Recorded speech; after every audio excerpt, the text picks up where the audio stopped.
పావలన్నయ్య గారికి, అలాగే మీ అందరికీ నా హృదయపూర్వక వందనములు. చిన్న ప్రార్థన. ప్రేమగల మా కన్న తండ్రి, ఎన్నో గొప్ప సంగతులు మాకు నేర్పించండి. తద్వారా మాకు బుద్ధి, జ్ఞానం, పరిశుద్ధత, ప్రేమ, మీ ఎడల మరింత విశ్వాసాన్ని మాకు అనుగ్రహించండి. క్రీస్తు నామములో ప్రార్థించి వేడుకుంటున్నాము తండ్రి, ఆమేన్. మరొకసారి వందనాలండి. మనమందరం ఈ భూమి మీద ఉన్నాం, ఎన్నో కార్యాలు చేస్తున్నాం. ఆ కార్యాలకు, క్రియలకు అప్పుడప్పుడు మన పైన ఉన్నవారు ఆ క్రియలకు తగ్గట్టు, మన కష్టానికి తగ్గట్టు ప్రతిఫలం ఇస్తున్నారు. కొన్ని సందర్భాల్లో ప్రతిఫలం ఇవ్వటం లేదు. అప్పుడు మనం పలికే మాట ఏంటంటే, మాకు అన్యాయం జరిగిపోయిందండి, మాకు న్యాయం జరగలేదండి, మాకు న్యాయం చేసేవారు ఎవరండి అని మనం బాధపడుతూ, చాలా ఫీల్ అవుతూ దేవుని సన్నిధికి వచ్చి మాకు న్యాయం చేయి దేవుడా అని కోరుకుంటూ ఉంటాం. అవునా కదండి? మాకు న్యాయం చేయి దేవుడా, న్యాయం కావాలి మాకు. మేము కష్టపడి ఎంతో ప్రయాసపడినా మా కష్టానికి తగిన ప్రతిఫలం ఇవ్వడం లేదు. మాకు న్యాయం చేయడం లేదు, ఈ లోకం న్యాయం చేయటం లేదు. అలా అడగడం మంచిదే. దేవుడు న్యాయం చేయవాడు. దేవుడు అన్యాయస్తుడు కాదు. దేవుడు న్యాయం చేస్తాడు. ఇంకా కొన్ని సందర్భాలలో మనం దేవుని కొరకు పాటు పడుతూ ఉంటాం. దేవుని కొరకు ఎన్నో చేస్తూ ఉంటాం. వాటికి తగిన ప్రతిఫలం దేవుడే ఇస్తాడు.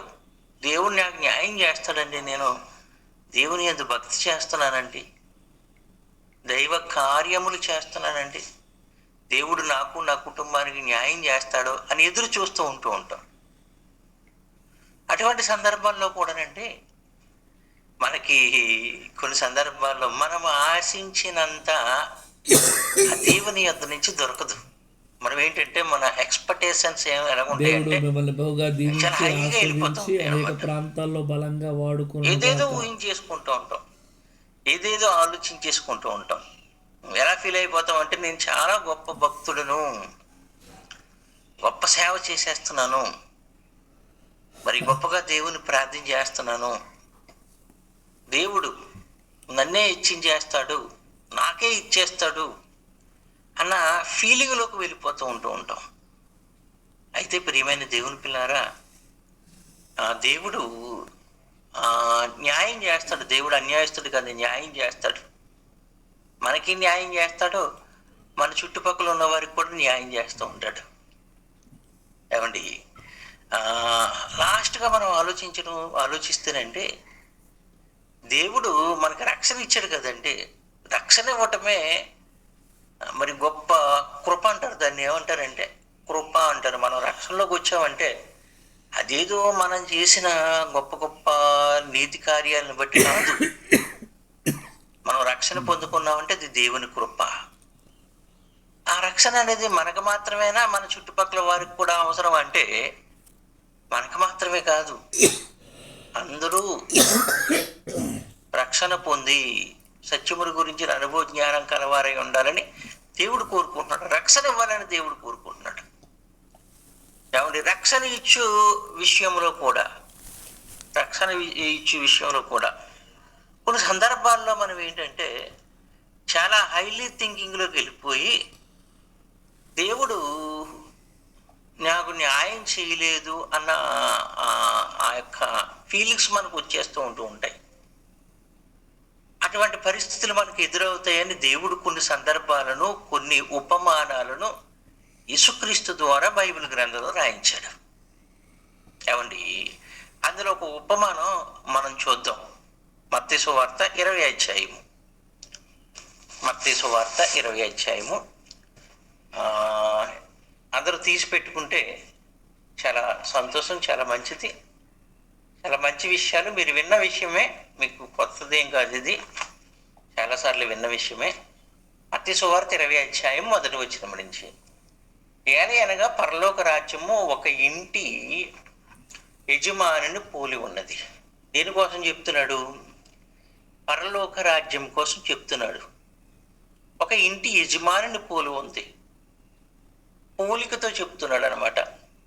అంటే పర సంబంధమైన విషయాలు ఈ భూ సంబంధమైన విషయాలతో చెప్తున్నారు. ఎందుకంటే మనుషులు పర సంబంధమైన వారు, కానీ భూలోకంలో భూ సంబంధాలుగా, భౌతిక సంబంధాలుగా పుట్టారు. కాబట్టి ఉదాహరణలతో చెప్తేనే, ఉపమానాలతో చెప్తేనే వీరికి అర్థం అవుద్ది. చిన్న మనసు అండి మనిషిది. ఎటువంటిదంటే చిన్న మనసు. ప్రియమైన దేవుని పిల్లగా, ఎంత చిన్న మనసు అంటే మీకు ఒక చిన్న ఉదాహరణ చెప్తాను. ఒక 10 మంది భోజనాలకు వెళ్ళాం మనం. 10 మందిని కూర్చోబెట్టి భోజనం పెట్టారు మనకి. అలా భోజనం పెట్టేటప్పుడు అండి మన ప్లేట్లో చూసుకుంటాం, పక్కోడి ప్లేట్లో కూడా చూస్తూ ఉంటాం. అమ్మవాడికి ఎక్కువ ముక్కలు పడ్డాయి, నాకు 2 ముక్కలు పడ్డాయి. మనకు పడ్డదాన్ని, మనకి వేసిన దాన్ని అది తినే ముందు ఎదరోడికి ఏంటి ఎక్కువ పడిపోయింది, వాడు ఎక్కువ తినేస్తున్నాడు, వాడికి ఎక్కువ పెట్టేస్తున్నారు అన్న ఒక రకమైన చిన్న మనసు అండి మంది. చిన్న మనసు అంటే దాని అర్థం ఏంటంటే నాకే ఇచ్చేయాలి, నాకే ఇచ్చేయాలి, నాకే ఇచ్చేయాలి, నేనే తినేయాలి, నేనే అనుభవించేయాలి, అందరికంటే నేనే బాగుండాలి. మరి ఒక విషయం ఆలోచించండి. దేవుడికి ఒకే కుటుంబమా? నువ్వు ఒక్కడమేనా? ప్రపంచంలో చాలా మంది పిల్లలు ఉన్నారంటే నువ్వు ఒక్కడమే కాదు. ప్రపంచంలో చాలా మంది పిల్లలు ఉన్నారు దేవునికి. నీకు న్యాయం చేయాలి, వాళ్ళకి న్యాయం చేయాలి. నిన్ను ప్రేమించాలి, వాళ్ళని ప్రేమించాలి. ఎవరు నీకు రక్షణ ఇవ్వాలి, వాళ్ళకి రక్షణ ఇవ్వాలి. సో ఇటువంటి సందర్భంలో ఏదో కొంచెం అసూయ పడుతూ ఉంటాం మనం. ఏమండి చూద్దాం ఇక్కడ. యజమానిని పోలి ఉంది. అతడు, ఆ యజమానుడు, తన ద్రాక్ష తోటలో పని వారిని కూలికి పెట్టుకొనుటకు ప్రొద్దున బయలుదేరి దినమునకు 1 దినారము చొప్పున పని వారితో వడబడి అంటే ఆ రోజుకి మీరు డ్యూటీకి వచ్చేస్తే, మీరు పనికి వచ్చేస్తే, ఈ రోజంతా పని చేస్తే మీకు 1 దినారం ఇస్తాను అన్నప్పుడు ఆ పనోళ్ళు యజమానుడుతో వడబడ్డారట. ఓకే, మేము చక్కగా పనిచేస్తాం, మాకు 1 దినారము ఇస్తే మేము నువ్వు మాకు న్యాయం చేసినట్లే అని వడబడ్డారన్నమాట. అంటే ఎదురు అగ్రిమెంట్ చేసుకున్నారు. ఓకే అనుకున్నారన్నమాట. వడబడి తన ద్రాక్ష తోటలోనికి వారిని పంపాను. 3వ వచనం. తర్వాత అతడు దాదాపు 9 గంటలకు వెళ్ళి సంత వీధిలో ఊరక నిలిచి ఉన్న మరికొందరిని చూసి, మీరు నా ద్రాక్ష తోటలోనికి వెళ్ళడి, ఏమి న్యాయమో అది మీకు ఇత్తినని వారికి చెప్పగా వారిని వెళ్ళిరి. మొదటి టీంతో ఓడబడి చేసుకున్నాడు, 1 దినారం ఇస్తానే. ఇంకా రెండో టీం ఏంటి? రెండో టీము 3వ వచనం అన్నమాట. 9 గంటలకు కొంతమందిని ఖాళీగా నిలబడ్డారంట. వెళ్ళండి, పని చేయండి, నాకు న్యాయంగా ఏది న్యాయమో అది మీకు ఇస్తాను. కాబట్టి అర్థమైందా? మొదటి టీంకి వడబడి చేశాడు, రెండో టీంకి న్యాయం ఏదో అది మీకు ఇస్తానని చెప్పగా వారిని వెళ్ళాడు. దాదాపు 5వ వచనం. దాదాపు 12 గంటలకు మధ్యాహ్నం 12 గంటలకును 3 గంటలకును అతడు మరలా వెళ్ళి అలాగే చేశాను. 12 గంటలకు వెళ్ళాడు. అక్కడ కొంతమంది ఉంటే, మీరు వెళ్ళండి అయ్యా, మా ద్రాక్ష తోటలో పని చేయండి, ఏది న్యాయమో అది మీకు ఇస్తాను. 3 గంటలకు కూడా వెళ్ళాడట. అప్పుడు కూడా కొంతమంది ఖాళీగా ఉన్నారంట. వాళ్ళని కూడా పిలిచాడట. పిలిచి, మా ద్రాక్ష తోటలో పని చేస్తారా? ఆ పని చేస్తాం బాబు. మరి ఏమి ఇస్తారో? ఏది న్యాయమో అది మీకు ఇస్తాను. 6వ వచనం. తిరిగి దాదాపు 5 గంటలకు వెళ్ళి మరికొందరు నిలిచి ఉండగా చూసి, ఇక్కడ దినమంతయు మీరెందుకు ఊరకనే నిలిచి ఉన్నారని వారిని అడుగుగా, వారు ఎవడనో మమ్మల్ని కూలికి పెట్టుకొని లేదండ్రి. అందుకు అతడు, మీరును నా ద్రాక్ష తోటకు వెళ్ళాను. అంటే 5 గంటలకు వెళ్ళారు. 5 గంటలకు వెళ్ళినాడు. 5 గంటల నుంచి ఎన్ని గంటల వరకు పని చేస్తాడు? 6 గంటల వరకు పని చేస్తాడు. అంటే 1 గంటే పని చేస్తాడు. 1 గంటే. వెళ్ళండి, వెళ్ళి పని చేయండి అంటే వెళ్ళిపోయారంట. పని చేశారంట, 1 గంట పని చేశారట. 8వ వచనం.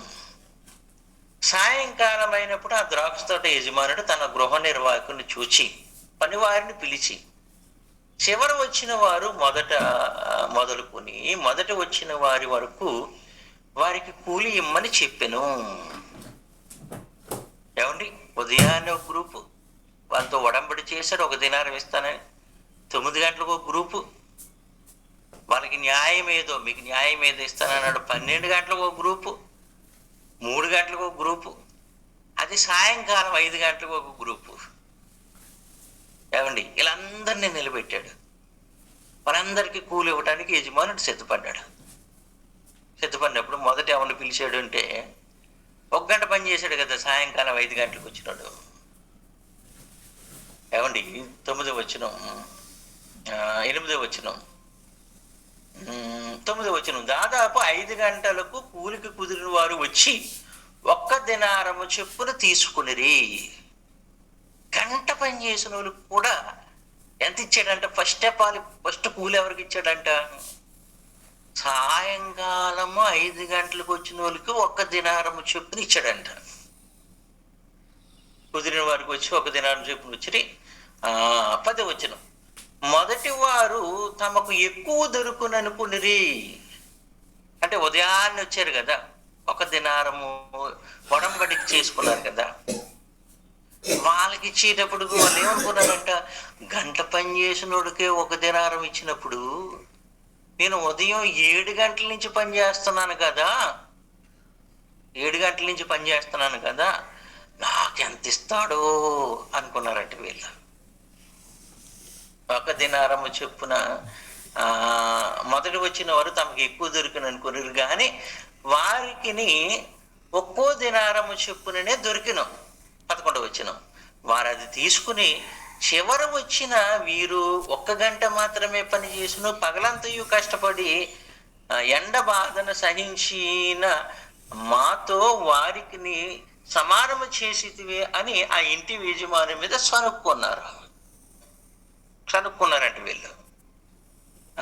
అందుకు అతడు వారిలో ఒకరిని చూసి, స్నేహితుడా, నేను నీకు అన్యాయము చేయలేదే, నీవు నా యొద్ద 1 దినారమునకు ఒడంబడలేదా?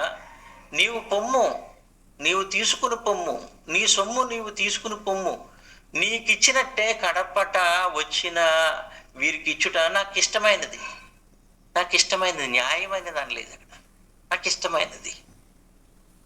1 గంట పని చేసినోడికి 1 దినారం ఇవ్వట, ఉదయం నుంచి కష్టపడిన నీకు 1 దినారం ఇవ్వట నాకు ఇష్టమైనది. నాకు ఇష్టం వచ్చినట్లు నేను చేసిన, నేను యజమానుని కదా, నాకు ఇష్టం వచ్చినట్లు చేసిన నాకు ఇష్టమైనది, నాకు ఇష్టమైనది. 15వ వచనం, నాకు ఇష్టము వచ్చినట్టు నా సొంత సొమ్ముతో చేయుట న్యాయము కాదా? నేను మంచివాడినైనందున నీకు కడుపు మంటగా ఉన్నదా అని చెప్పాను. నేను మంచివాడునైనందున నీకు కడుపు మంటగా ఉన్నదా అని చెప్పాను. ఇక్కడ ప్రియమైన దేవుని పిల్లలు, విషయం ఆలోచించండి. మనిషి మనస్తత్వం ఏంటి? ఏమండి,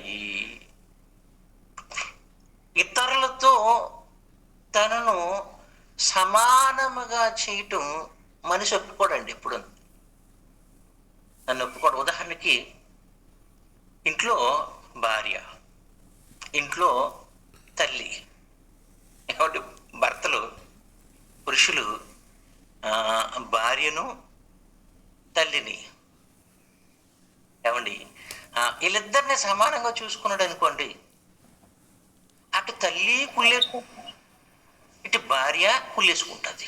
అవునా కాదు? ఒకసారి ఆలోచించండి ప్రియమైన దేవుని పిల్లారా. ఏమండి, అంటే అక్కడ వాళ్ళ మనస్తత్వం చూడండి.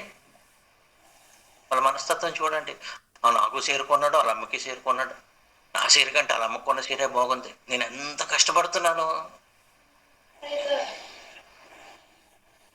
ఇంకా తల్లి వచ్చేటప్పటికి నేను ఆయన కన్నాను, ఆయన చదివించాను, వాడి కోసం నేను వాళ్ళ నాన్న మా జీవితాన్ని దారిపోసాం. వాడు ఈరోజు ఈ స్థితిలో ఉన్నాడంటే మా అమ్మని బట్టే కదా. పెళ్లి చేసాం, ఇప్పుడు భార్యకి ఎక్కువ ప్రేమిస్తుంటే మమ్మల్ని పట్టించుకోవట్లేదు. ఇటు తల్లి కుళ్ళేసుకుంటూ ఉంటుంది, ఇటు భార్య కుళ్ళేసుకుంటూ ఉంటుంది. కష్టపడి సంపాదించిన సొమ్ము ఏమంటే తల్లికింత, భార్యకింత, ఆ పిల్లలకింత, తనకి ఇష్టం వచ్చినట్లు చేయటం మనకు అధికారం లేదా చెప్పండి? ఆలోచించండి ప్రియమైన దేవుని పిల్లారా. మనుషులకి వారికంటూ ఒక ఇష్టం ఉంటది కదా! ఏవండి? అలాగని ఇక్కడ ఉదయం వచ్చిన వాడికితో ఒడంబడిక చేసుకున్నాడు కదా! ఏమని, ఒక దినారం ఇస్తాను నాయన అంటే ఒప్పుకున్నాడు కదా! నీకేమైనా అన్యాయం చేశానా నేను? నీకేం అన్యాయం చేయలేదే. నువ్వు నువ్వు నువ్వు నాతో చేసుకున్న ఒడంబడిక చొప్పున నీకు ఒక దినారం ఇచ్చేసానే. 9 గంటలకు వచ్చినోడికి ఒక దినారం ఇచ్చానే. 3 గంటలకు వచ్చినోడికి ఒక దినారం ఇచ్చానే. నా సొమ్ము కాదా, నా ఇష్టం కదా. నా సొమ్ము, నా ఇష్టం. 6 గంటలకు ఒక గంట పని చేసినోడికి ఒక దినారం ఇచ్చానే. వాళ్ళ పాపం ఎవరు పిలుస్తారా అని ఎదురు చూశారంటే, ఎవరు కొంతమంది మమ్మల్ని ఎవరు పనికి పిలవలేదే అన్నారు. వాళ్ళకి చూడండి, మీరు ఏం చేస్తున్నారయ్యా ఇక్కడ ఉంటున్నారంటే వాళ్ళు ఏమన్నారు, మమ్మల్ని ఎవరు పనికి పిలలేదు, పనికి పిలలేదు. మేము పిలిస్తే వెళ్ళిపోదామయ్యా, ఉదయాన్ని మేము పని కోసమే వచ్చాం, మేము పిలిస్తే వెళ్ళిపోదామయ్యా. ఆయన ఇక్కడ ఇలా ఉన్నామయ్యా, ఇంటికి వెళ్తే పని పాట లేదా, పని దొరకలేదని భార్య ఒక రకంగా అడుగుతుంటది కదా, ఇంటికి వెళ్ళి ఏం చేస్తాం?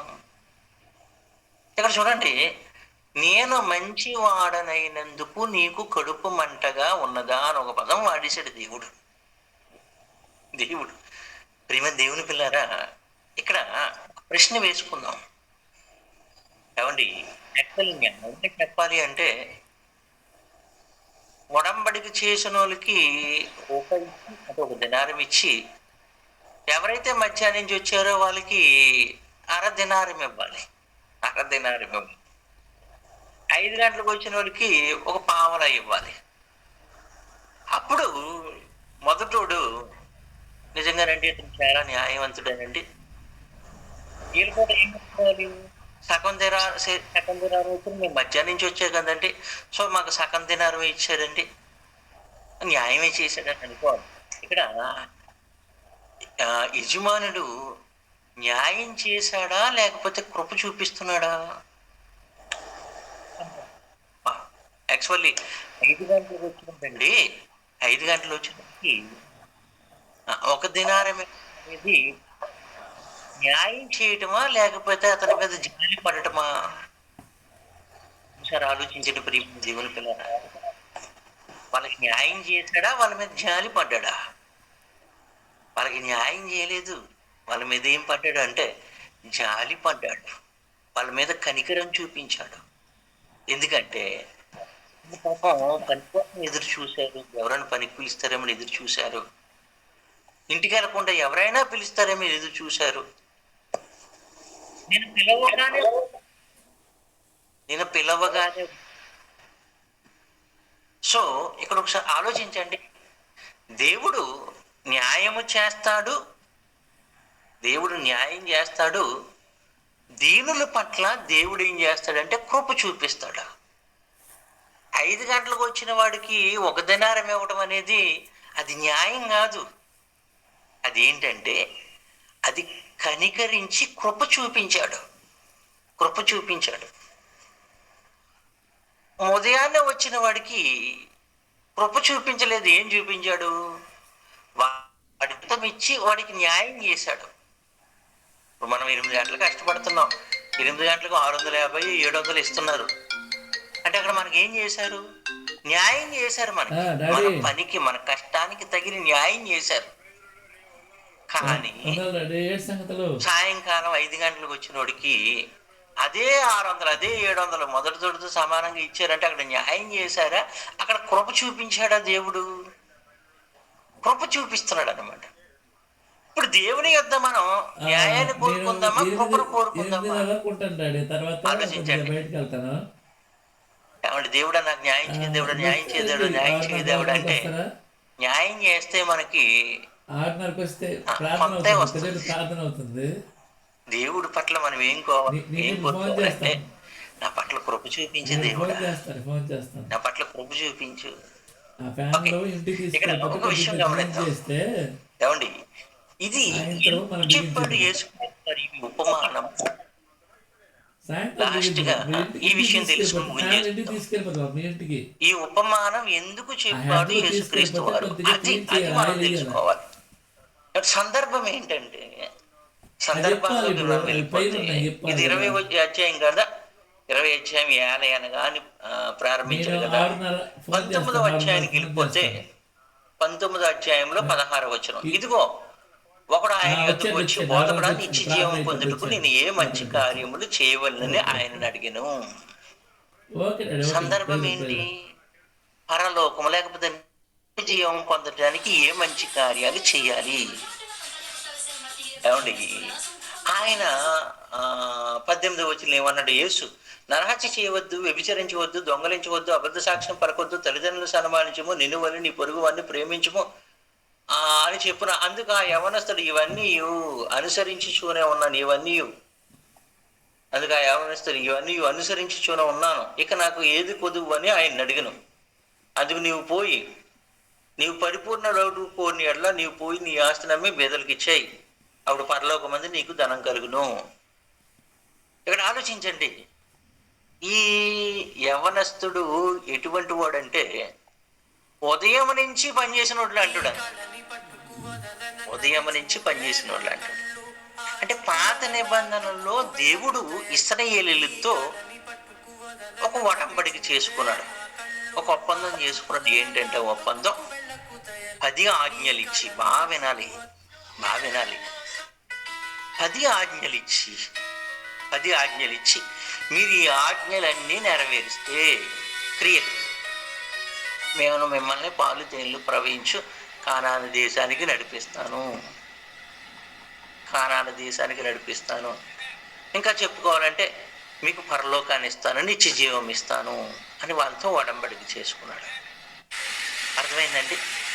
ఓకే, ఇంకా కిందకు 23వ వచనం కొద్దాం. 23వ వచనం 19:23. యేసు తన శిష్యుల్ని చూసి, ధనవంతుడు పరలోక రాజ్యంలో ప్రవేశించడం దుర్లభం మీతో నిశ్చయముగా చెప్పుచున్నాను.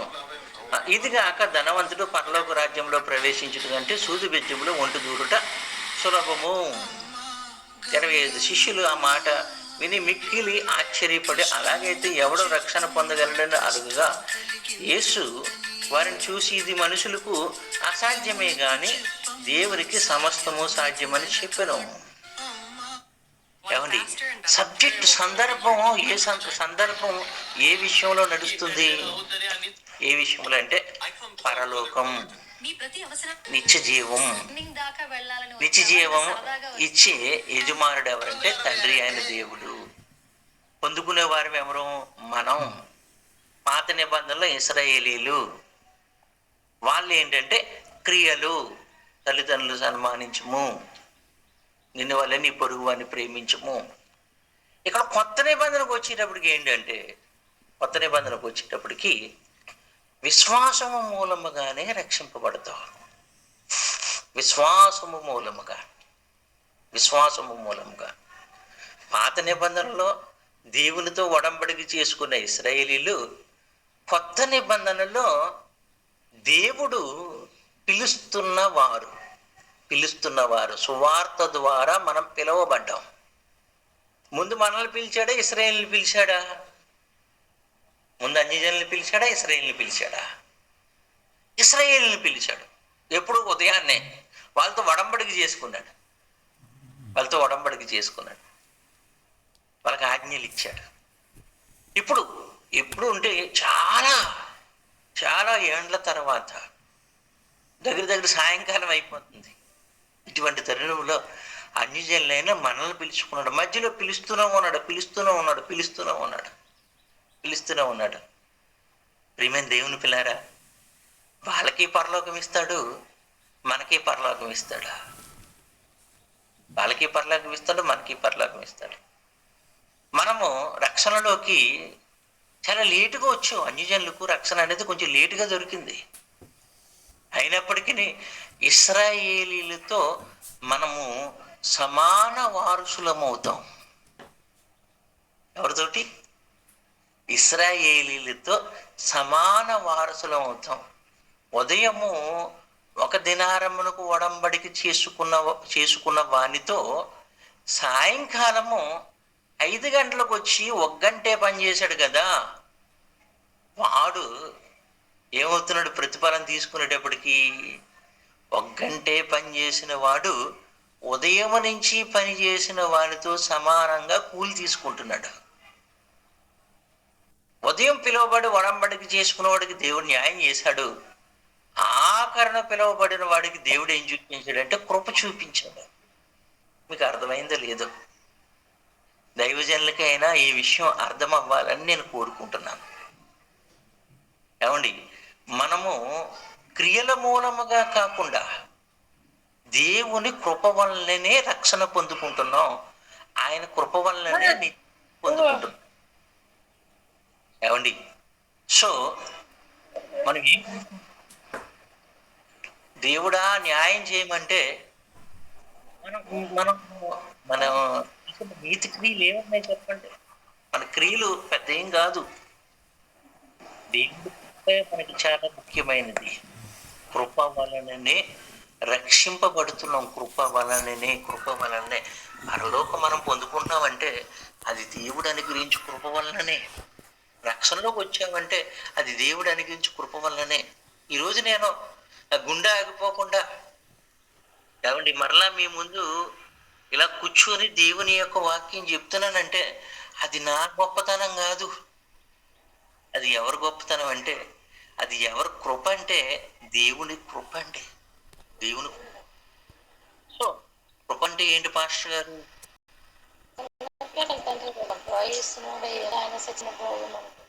కృప అంటే ఏంటండి అన్న విషయాన్ని దేవుని చెప్పినట్టే నెక్స్ట్ వీక్ నేర్చుకుందాం. దేవుడు మనల్ని దీవించి ఆశీర్వదించిన దాకా అవకాశం ఇచ్చిన దైవజనులకు వందనాలు తెలియజేస్తూ, శ్రద్ధగా విన్న మీకు అందరికీ వందనాలు తెలియజేస్తూ నా మాటలు ముగించుకుంటున్నాను. Thank you all. God bless you all.